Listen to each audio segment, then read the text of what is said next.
Oi, gente. A gente já falou de Gucci nos últimos vídeos que a gente comentou aqui. Vocês acompanharam todo o backstage, todas as nossas opiniões sobre o desfile do Alessandro Michele, da polêmico das cabeças 3D, que virou o mundo de cabeça para baixo, virou o Instagram de cabeça para baixo. E, na verdade, ele é um ótimo gancho pra gente falar agora na pauta que a gente teve a ideia de trazer um pouco mais sobre tecnologia aliada à moda. E o que acontece com o pessoal da moda? Sai uma tecnologia, já quer botar a moda, já quer abraçar a tecnologia. A gente nem sabe direito se vai dar, se vai ser bom, se vai funcionar, mas a gente já quer fazer um editorial, né? Com um relógio, smartwatch, já quer botar o óculos, já quer… Então a moda sempre quer abraçar o novo, de uma forma muito ansiosa às vezes até. E a gente tá sempre aí vendo elementos tecnológicos, vendo coisas novas através dos desfiles, através de editoriais de moda. Inclusive, as cabeças do desfile da Gucci, que a gente viu no bloco anterior, elas são impressas naquelas impressoras 3D. Então, são elementos que já estão chegando dentro dos desfiles através aí dessas novas tecnologias. E tem muito mais pra gente falar. A tecnologia é algo que é muito veloz e a moda tenta acompanhar essa mesma velocidade. Em alguns aspectos são positivos, se a gente usar, obviamente, com inteligência, desde criar produtos que não sejam de origem animal, criar tecido sintético, enfim, tudo que possa, obviamente, nos ajudar, né, que seja positivo pro desenvolvimento da moda. E sempre tentando fazer esses experimentos. Por exemplo, desde o primeiro desfile, quando o Alexander McQueen fez o primeiro desfile que foi transmitido pela internet. Então foi um boom mundial, né? Tem um live streaming ali disponível para todas as pessoas. Até foi polêmico, não se sabia, forma, né? Na época onde as apresentações de moda, por exemplo, eram fechadas para editores, formadores de opinião, revistas. Quando a moda saía, por exemplo, um desfile, como a gente viu agora, na época saíam 6 meses depois, as fotos eram divulgadas na imprensa. Quando surgiu esse primeiro desfile ao vivo na internet, disponível a nível mundial, ficou a dúvida, será que vão acabar as apresentações físicas? Será que o desfile vai deixar de existir? Que é tipo a polêmica do livro e dos leitores digitais. Dos e-books, dos livros digitais. Exato. E os livros estão aí, tá tudo funcionando ainda. E olha que incrível, né? Antes ela era fechada e agora todo mundo passou a ter acesso. Democratizou, trouxe todo mundo para participar daquele momento. E a gente já viu isso acontecer antes, em 2014, a marca DVF trouxe todos os modelos usando o Google Glasses. Que não só elas estavam usando ali no momento, mas também estava gravando a perspectiva delas na passarela. Isso é muito legal. Né? E assim como todo mundo que estava por trás do backstage também. Então, imagina, né? A gente consegue participar daquele momento junto com elas, como se a gente estivesse na passarela desfilando. E as pessoas têm muita curiosidade de ver isso também, de estar nesse lugar, né? Sim. Algumas das coisas que eu mais recebo de feedback é tipo, mostra mais o teu backstage, mostra a vida por trás das câmeras, mostra… Vocês devem receber também, mostra como é que é a seleção das modelos, Kleber. Jéssica, mostra como é que foi por trás do shooting que tu fez, da gravação. As pessoas querem muito ter esse olhar de dentro. E apesar do Google Glass já estar hoje sendo usado de outra forma, porque a gente não anda ainda com essas coisas tecnológicas, de uma forma ou de outra a gente já tem wearables, são essas tecnologias usáveis na nossa vida. Então, esse óculos é uma tecnologia, né? Sim. Meu óculos é uma tecnologia. Não é uma tecnologia digital, é uma tecnologia analógica, mas é uma tecnologia. Então, a gente não percebe, mas os relógios, os óculos… E aí, agora, a gente tem o celular, o Kindle, o iPad, o smartwatch, tudo nos controlando ou nos ajudando. E aí que se levanta a grande questão, que é, isso é bom ou isso é ruim? Ou como isso pode me auxiliar, né, pra eu ter, sei lá, uma vida melhor, ou fazer melhor pro mundo, ser melhor para a sociedade, de alguma forma. Eu acho que tudo existe, na verdade, os dois pontos. Pode ser positivo ou pode ser negativo, depende da forma que tu usa, né? A tecnologia tá aí disponibilizada para ti. A forma que tu vai fazer o uso dela, se vai ser de mais, se vai ser de menos, vai ser algo favorável para ti. Eu acho que isso é algo que anda, exato. Ele precisa ser algo, né, que tenha essa dualidade e que ela seja positiva para os dois lados, porque uma marca pode não ter recurso suficiente para fazer, por exemplo, uma apresentação física, um grande show, e ela quer passar e atender e atingir uma massa, e talvez ela possa usar a internet para fazer isso, mas também a internet não pode tirar o espaço da apresentação física, porque o desfile físico, ele mostra e ele tem um sentimento que talvez a internet distancia. Então, essa linha entre esses dois espaços, o virtual e o físico, elas precisam ser muito bem pensadas e feitas, porque ao mesmo tempo que a internet, na globalização, ela pode nos aproximar, né? Eu posso ter contato com uma pessoa no Japão e ter um diálogo em relação às minhas vivências e dessa pessoa, ao mesmo tempo que uma pessoa pode acompanhar, por exemplo, o teu trabalho no backstage de um desfile, o trabalho da Gé num dia de gravação ou de fotos, também pode, às vezes, acabar distanciando, né? Então, a rede social, ela deve existir para isso, de nos unir, de fazer essas ligações, né? Mas, ao mesmo tempo, ela não pode nos separar, né? A gente ficar dependente disso, como eu ter o Apple Watch para decidir, definir quantos passos eu dou por dia, né? É quase, assim, ininteligível a gente usar esse recurso ou para me lembrar de beber água ou tal. Eu acho que são utilidades, elas nos ajudam em momentos de necessidade, mas elas não podem única e exclusivamente determinar o que a gente vai fazer. E eu acho que tem um outro desfile que mostra muito isso, que é o desfile da Maison Margiela, que, como a gente citou antes, é a marca onde hoje em dia o John Galliano é o estilista, e ele traz um desfile que é muito legal, que ele faz o uso da tecnologia tanto no desenvolvimento da coleção, né, no corte a laser, nas roupas, enfim, como a gente trouxe antes com o Alessandro Michele, que ele traz e nos ajuda nessa reflexão, né, da moda, dessa questão teatral. Na Maison Margiela, a gente tem muitos jovens trabalhando dentro da marca, então eles usam da tecnologia no dia a dia, né, com o celular, com o smartphone, etc.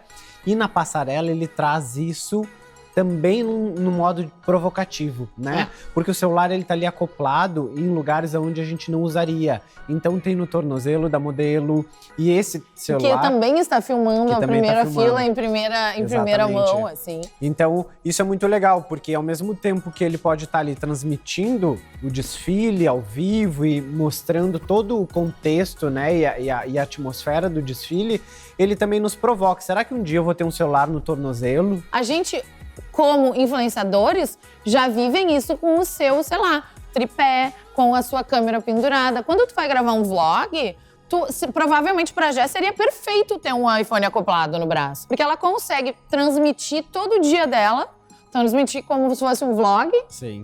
Depois ela vai pegar os pedaços, vai recortar, vai transformando, vai editar o vídeo dela. Então esse desfile, ele é também sobre essa geração de nativos digitais, que é natural e óbvio que eles vão ter em algum lugar algum elemento digital. E tudo isso, né? Até o cabelo aqui é meio de Playmobil. É uma coisa muito que legal. A cara é azul. Não, e ele traz também, novamente, aquela provocação que a gente fala, né? Que os desfiles trazem essas provocações. Do quanto o aparelho, né? O smartphone, enfim, tá fazendo parte, vai te dominar, tu vai usar isso em todos os momentos da tua vida. Ele tem uma expressão muito legal que ele considera esse desfile como nômades urbanos. Então é exatamente isso, esse momento de massificação da tecnologia, né? Que às vezes a gente também pode estar envolto ali, por exemplo. Tem looks que, como a Gabi brincou antes, talvez fosse um cobertor envolto no corpo e amarrado e tal. É quase como se fosse uma emergência e tu tivesse que pegar tudo que é importante pra ti e sair. Então, assim, ali, tanto que tem roupas, tem camadas e camadas e camadas de casaco. Tem um momento que é tipo um carpete, parece um tapete, um cobertor enrolado. Só que de alguma forma tu tá amarrado nisso tudo. Sim. Tu tá carregando a tua barraca junto contigo, o teu saco de dormir, que é muito sobre essa geração que carrega tudo que precisa consigo, que não tem uma casa fixa, um lugar fixo, que é um Airbnb, que é um aplicativo que resolve meus problemas e tudo que eu preciso eu carrego comigo. Ou tudo que eu preciso está dentro daquele aparelho telefônico que eu não vivo sem. Hoje em dia, quem consegue ficar sem o celular? E isso também agora me fez refletir sobre uma outra coisa, que é esse uso da tecnologia, que eu acho que é fundamental. Acho que a tecnologia, a internet, todos esses feitos tecnológicos, eles vêm para nos ajudar. Mas, por outro lado, a gente perde, né? Hoje em dia, querendo ou não, como a gente tem tanto a versão do livro impresso quanto o e-book, existe uma reflexão das grandes revistas de como vai ser o papel da revista impressa daqui a uns anos. A gente tem, por exemplo, no Brasil, infelizmente, a Elle, na minha opinião, uma das melhores publicações que a gente já teve, né? A equipe de moda era uma equipe fantástica. Diversa, cheia de voz. Exato. E que Empoderada. trazia pautas incríveis. Um parêntese maravilhoso sobre a Ellie. Eles colocaram uma influenciadora gorda Ju Romano seminua na capa. É. Na época foi um baque, assim, parou a internet. A capa com a mina gorda seminua. Não, a Ellie, Incrível, revolucionário. ela sempre foi pioneira nesse sentido, né? Ela sempre foi muito à vanguarda, assim, sempre estava um pouquinho mais à frente das outras. Não que as outras publicações não tenham a sua relevância e tenham a sua importância. Faziam isso de outra forma. Faziam de outra forma, exatamente. Mas a gente teve, por exemplo, esse caso de uma modelo plus size quase nua na capa, né? Que é um... E ela nem é modelo, ela era uma influenciadora, né? Que a influenciadora, ela tem uma conversa, né, com o público de Sim. tipo, é a minha vida, né? Eu não sou uma É. modelo, eu não tô ali fazendo um personagem ou o que Ela aquela não, marca quer ela que não eu é seja. obrigada a nada. Sim. Não, é uma pessoa real que a revista foi lá, pegou e botou na Quem tá fazendo esse papel muito bem, aliás, agora, na minha opinião, é a Marie Claire, né? Que tá assumindo esse nicho de mercado, vamos chamar assim, de publicações nacionais.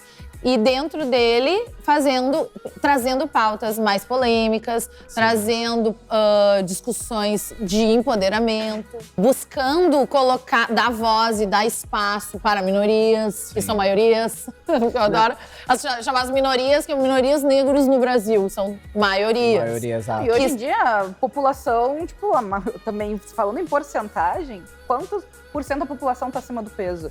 E a indústria da moda, principalmente, acha que a população inteira tá ali entre o 36 e 42, no máximo. Não existe esse olhar. E como tu bem citou dessa influenciadora que a Ellie colocou na capa, a Ellie foi a primeira revista brasileira de moda a colocar uma mulher transgênero na capa, né? Verdade. Que foi a Lea T. Então aquilo também foi assim uma abertura de portas mundial. Depois na Joy a gente tem a Valentina Sampaio, que é uma modelo maravilhosa e que tá tendo também uma projeção mundial, e depois foi capa da Vogue Paris, foi a primeira capa da Vogue francesa, a primeira mulher trans a ser a capa da Vogue francesa. Ela recentemente teve na capa da Vogue Brasil, tá na capa da Elle México. Então, enfim, eu acho que foi, não que São os a passinhos. Elle, são os passinhos, não que a Elle tenha definido e tenha consequentemente colocado essas outras modelos na capa, mas também fez A Valentina, refletir. a Valentina tá lá, trabalhando Exato. nisso. Inclusive, a Ellie também já colocou a Valentina. Enquanto existia a Ellie já colocou a Valentina na capa. Então, é esse processo que a gente precisa saber. A tecnologia, ela vai ajudar a gente se conectar todos os dias e fazer essas relações entre nós, mas a gente também tem que valorizar essas relações, né? Do diálogo, da conversa. As relações analógicas. As relações analógicas, exatamente. Porque elas são fundamentais. Porque se não existisse o homem, a tecnologia não existiria, né? Eu acho que a gente já comentou aqui no programa, a moda é feita por homens para homens, né? Por ser humanos para ser humanos. Então, eu acho que a tecnologia ela tem que ser feita nesse sentido. É pra improve, né? Pra, tipo, dar melhorar a nossa vida. Sim. E realmente nos dar caminhos para que a gente possa ter o nosso papel, representar o que a gente vai representar, fazer o nosso trabalho e ser melhor nisso. E justamente falando sobre experiência digital ou através das redes sociais e a experiência ao vivo, tanto para a revista quanto para o próprio desfile, que isso acontece, que a gente está falando de um desfile, e quando ele acontece, ele tem todo um mood criado, que a gente não consegue ver no digital, a gente não consegue ver no live streaming a trilha, o delicado, os detalhes, os elementos das roupas, a gente não consegue ver a decoração, estar dentro do ambiente, dentro do cenário. Então tem uma vibe, né, que acontece ali. O volume, a textura, enfim, todo o clímax, né, que foi pensado, que todos os profissionais que estão por trás, né, daquele desfile pensaram para que quem está ali sinta aquela emoção. Veja detalhes que são impossíveis. Exatamente. O digital não vai substituir, ele pode agregar, pode trazer mais pessoas para participar daquele momento, mas um não substitui o outro. E eu acho que é até importante eu falar até um pouquinho de experiência pessoal, eu que trabalho com internet, que vivo expondo a minha vida na internet, né? Isso gera discussões, a gente levanta pontos, assim, do o quanto a vida digital, ela é real ou não real, né? O quanto as pessoas se inspiram na rede social e idealizam a rede social como a vida perfeita, a imagem perfeita. É muito grave, né? Exatamente. Porque as pessoas entram em depressão achando que a vida delas é um horror. Exatamente. Mas nós que estamos ali expondo, a gente escolhe o que expor. Claro. Né? E mesmo assim, fazendo o máximo de stories que o Instagram permite, corresponde a 25 minutos do teu dia. Tu já fez o máximo de stories que o Instagram permite? São 100 stories. E aí, quando tu chega a 100, ele começa a apagar os primeiros. Eu não acredito! Sim, já fiz. Mas dá, tipo, 100 stories dá 25 minutos do Claro, teu dia. claro. Então, quando a gente tá consumindo, né, o conteúdo digital, que é maravilhoso, te dá acessibilidade, te traz informação, tu precisa ter filtro. Saber o que tu tá consumindo, né? Então, ó, novamente, a gente tá pegando aqui um conceito de passarela e trazendo essa reflexão pro teu dia a dia. Como que tu tá consumindo, né, o que o teu smartphone tá te passando? Como tu tá consumindo a vida que as pessoas que trabalham com isso estão expondo? É uma reflexão bem... E se a gente for analisar, por exemplo, a parte técnica do desfile, isso é muito mais possível, né? Eu faço uma alusão entre o desfile presencial e o desfile online, é como entrar numa loja, né? A iluminação é diferente, o cheiro é diferente, a energia, o toque na pele, porque todos esses desfiles depois do dia do desfile, no dia seguinte rola o showroom, que é o RICI do desfile, né? Então, os grandes editores de moda vão lá. Quando tu tem a oportunidade de realmente chegar pertinho da peça, talvez conhecer, tocar na peça, olhar a peça por dentro, os detalhes que a gente não consegue ver numa sobreposição, numa combinação que estava acontecendo ali, a peça solta. Ah, isso aqui, entendi, queremos. Tocar, ver com os olhos, né? É. Então, isso é mais um momento físico que o digital jamais vai substituir, que é necessário, né? Após a passarela ir lá ter acesso ao toque, ver, visualizar a roupa. A gente, olhando aqui, consegue ver um vídeo com roupas belas, mas assim, de pegar, de tirar, de colocar aqui. Ah, isso aqui, olha essa magia, olha esse detalhe. E a gente é tá impossível, vendo né? esse desfile editado. Como Exato. tudo que tá na internet, tá editado. Sim. Exatamente. Então esse olhar é necessário e é fundamental para que a gente realmente possa sentir o valor e o prestígio de tudo isso. Vamos sempre caminhando, então, no digital, mas tendo a oportunidade de ser... Quem tem a oportunidade de viver, de assistir um desfile como esse, ou enfim, de viver outras experiências analogicamente, também sugerimos que o faça, né, Tá aí o gente? desafio deste blog. Manda aqui embaixo uma experiência que o digital jamais vai substituir. É Exato. verdade, boa! Vou refletir sobre a aguardar, minha eu também. Então, como a Gé sugeriu, a gente espera que vocês se inscrevam aqui no canal, curtam esse vídeo e nos mandem tudo de novo que vocês tiverem para nos instruir, que a gente vai querer devolver as nossas experiências para vocês. Então acompanha aqui, acompanha no Instagram, que a gente vai estar esperando pelo retorno de vocês. Se inscreve, dá like, ativa o sininho das notificações para receber sempre as publicações dos novos blocos e 3 vezes mais estilo. Nos vemos em breve. Até mais.